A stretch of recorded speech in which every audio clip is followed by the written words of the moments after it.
प्यारे भक्तों, स्वागत है हमारे चैनल सनातन से स्वर्ग में। गरुड़ पुराण हिंदू धर्म के 18 महापुराणों में एक धार्मिक ग्रंथ है। इसे वैष्णव संप्रदाय से संबंधित महापुराण भी कहा गया है। इस ग्रंथ को मृत्यु के बाद सद्गति प्रदान करने वाला माना जाता है। गरुड़ पुराण ग्रंथ में भगवान विष्णु और पक्षीराज गरुड़ के बीच हुई बातचीत में जीवन, मृत्यु, स्वर्ग, नरक और मृत्यु के बाद आत्मा के बारे में विस्तार पूर्वक बताया गया है। गरुड़ पुराण में बताया गया है कि मृत्यु काल यानी जब मृत्यु का समय निकट आता है, तब जीवात्मा से प्राण और देह का वियोग होता है। इसमें बताया गया है कि हर एक मनुष्य के जन्म और मृत्यु का समय निश्चित होता है, जिसे पूरा करने के बाद वह मोक्ष को प्राप्त करता है। लेकिन प्रश्न यह है कि यदि किसी की अकाल मृत्यु हो जाती है तो ऐसे में उस जीवात्मा का क्या होता है।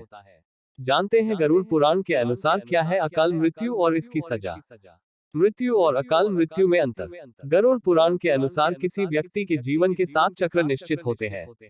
इस चक्र को पूरा कर जिस व्यक्ति की मृत्यु होती है वह मोक्ष को प्राप्त करता है, और जो इस चक्र को पूरा नहीं करता है वह अकाल मृत्यु को प्राप्त होता है।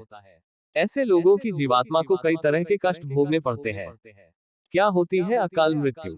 अकाल मृत्यु से मिलने वाले दंड से पहले यह जानना जरूरी है कि गरुड़ पुराण में किस मृत्यु को अकाल मृत्यु की श्रेणी में रखा गया है।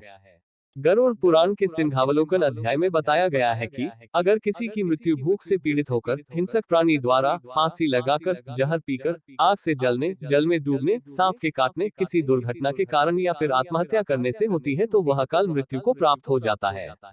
इन सभी मृत्यु में गरुड़ पुराण में आत्महत्या को सबसे घृणित और निंदनीय अकाल मृत्यु बताया गया है। आत्महत्या को भगवान विष्णु ने परमात्मा का अपमान करने के बराबर बताया गया है। कैसे होती है अकाल मृत्यु? कुछ लोग स्वयं आत्महत्या कर अकाल मृत्यु को प्राप्त होते हैं, तो वहीं कुछ दुर्घटना आदि का शिकार हो जाते हैं। इसे लेकर प्राचीन वेद पुराणों में बताया गया है कि व्यक्ति 100 वर्ष तक जीवित रह सकता है।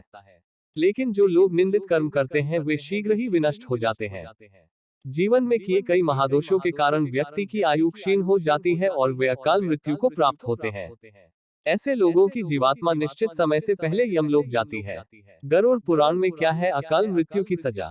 ऐसे लोग जिनकी मृत्यु प्राकृतिक रूप से होती है, उनकी आत्मा 3, 10, 13 या 40 दिनों के भीतर दूसरा शरीर धारण कर लेती है। लेकिन आत्महत्या का अपराध करने वालों की आत्मा तब तक भटकती रहती है, जब तक उसका समय काल ईश्वर द्वारा निर्धारित नहीं किया जाता। ऐसी जीवात्मा को न ही स्वर्ग मिलता है और न ही नरक।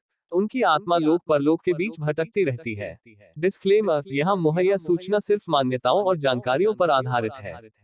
यहाँ यह बताना जरूरी है कि चैनल सनातन से स्वर्ग किसी भी तरह की मान्यता, जानकारी की पुष्टि नहीं करता है। किसी भी जानकारी या मान्यता को अमल में लाने से पहले संबंधित विशेषज्ञ से सलाह लें।